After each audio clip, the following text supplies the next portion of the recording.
Prime time bulletin में मैं शैला आप सभी का स्वागत करती हूँ।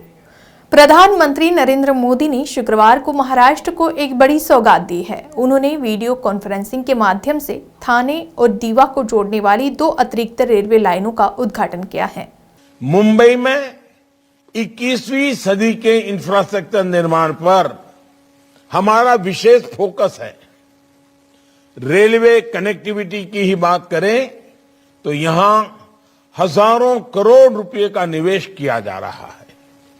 मुंबई सबर्बन रेल प्रणाली को आधुनिक और श्रेष्ठ टेक्नोलॉजी से लैस किया जा रहा है।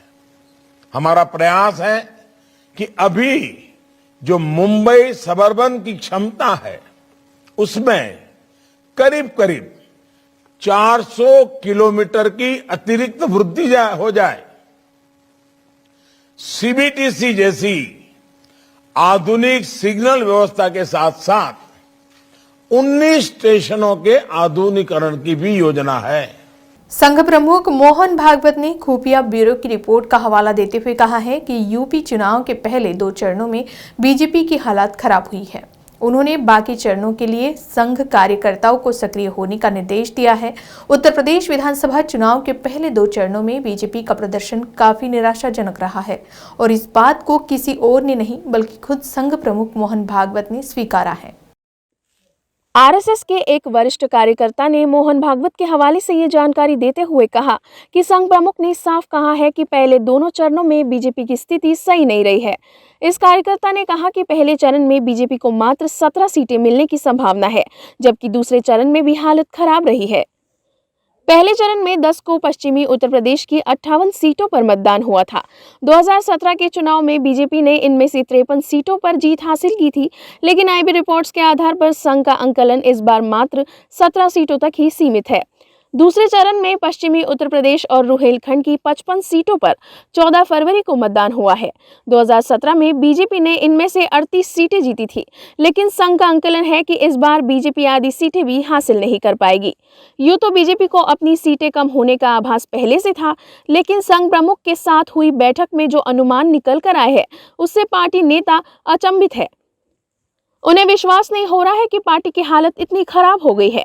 संघ कार्यकर्ता ने कहा कि हिजाब विवाद ने मुस्लिम मतदाताओं को एजुकेट कर दिया और वे बड़ी संख्या में वोट डालने के लिए निकले।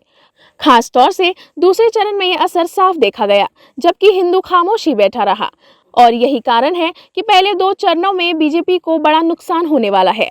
एक संघ नेता ने कहा कि ये एक और टूलकिट विवाद जैसा हो सकता है। इस नेता ने कहा कि बीजेपी का भविष्य अब जनता और उनके सुविचार पर निर्भर है। पहले 2 चरणों के अंकलन के बाद संघ कार्यकर्ताओं को सभी क्षेत्रों में निकालने और हिंदुओं को बीजेपी के पक्ष में वोट डालने के लिए घरों से निकलने के लिए प्रेरित करने का निर्देश मिला है।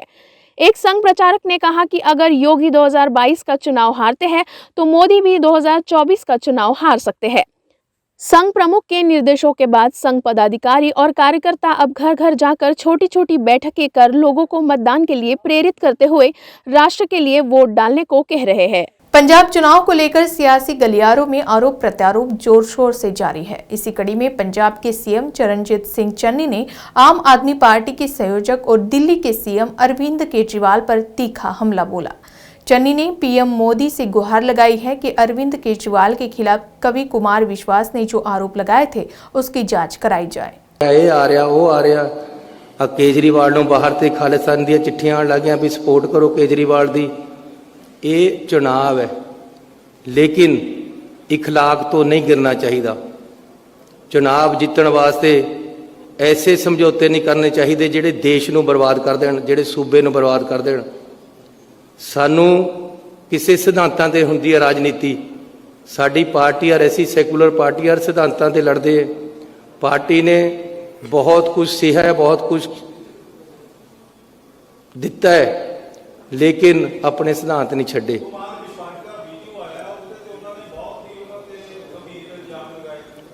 देखो कुमार विश्वास ते केजरीवाल जी बहुत ही अच्छे गूढ़े दोस्त रहे हैं, जिन्हां ने पार्टी नूं बिल्ड किया, आम आदमी पार्टी नूं।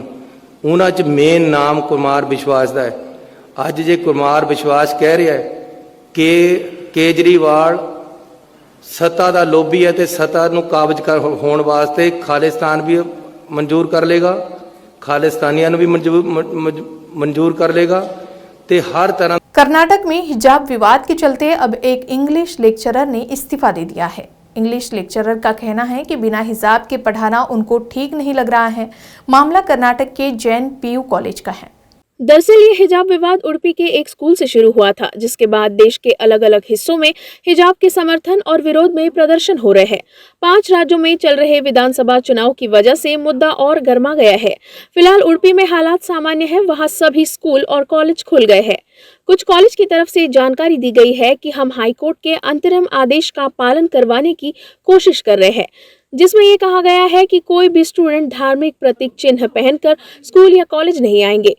जिसके मद्देनजर कुछ छात्राएं बुरखे हिजाब उतारकर स्कूल कॉलेज आ रही है, तो वही कुछ घर लौट जा रही है। तो वही जैन पीयू कॉलेज की एक इंग्लिश लेक्चरर ने इस्तीफा दे दिया है। उन्होंने कहा है कि हिजाब उतारकर पढ़ाने से उनके आत्मसम्मान को ठेस पहुंची है और वो इसे उतारकर पढ़ाने में ठीक महसूस नहीं कर रही। बता दें कि हिजाब विवाद का मामला फिलहाल कोर्ट में है। फिलहाल स्कूलों में हिजाब समेत किसी भी तरह की धार्मिक पोशाक या वस्त्र पहनकर आने की इजाजत नहीं है। फिलहाल हिजाब विवाद को देखते हुए बैंगलोर में 28 फरवरी तक धारा 144 लागू है। इस बीच धरना प्रदर्शन की इजाजत नहीं है। इंटरनेट की दुनिया में कब क्या वायरल हो जाए कुछ नहीं कहा जा सकता है। कई ऐसे लोग हैं जो सोशल मीडिया के जरिए रातों रात स्टार बन गए हैं।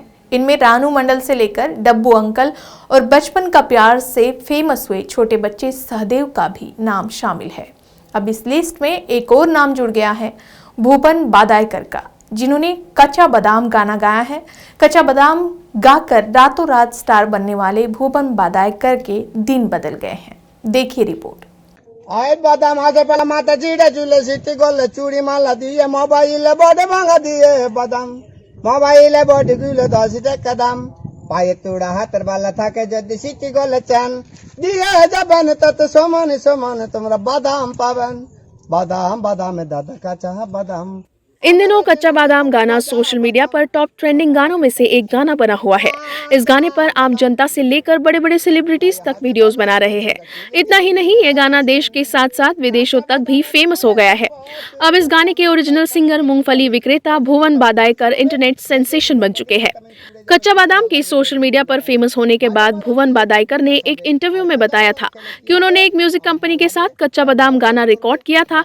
इस गाने का ऑडियो और वीडियो दोनों ही रिकॉर्ड करवाया गया था, लेकिन उन्हें इस गाने के लिए अब तक कोई पैसे नहीं मिले हैं। इसके अलावा लोग आते हैं और उनके साथ वीडियोस बनाकर चले जाते हैं, लेकिन उन्हें उनका हक नहीं मिलता, जिसके बाद लोग मांग करने लगे हैं कि भुवन को उनका हक दिया जाए। बांग्ला भाषा में कच्चा बादाम गाने के ओरिजिनल सिंगर भुवन बादायकर एक मूंगफली विक्रेता है और वो इस गाने को गाकर अपनी मूंगफली बेचते हैं ताकि ग्राहक आकर्षित हो सके। बहरहाल इस गाने की वजह से अब भुवन बादायकर के भी दिन बदल गए हैं। दरअसल जिस म्यूजिक कंपनी ने भुवन से गाना रिकॉर्ड करवाया था, उस म्यूजिक कंपनी ने उन्हें 3 लाख रुपए का चेक दिया है और साथ ही उनके साथ एक नया कॉन्ट्रैक्ट भी साइन किया है।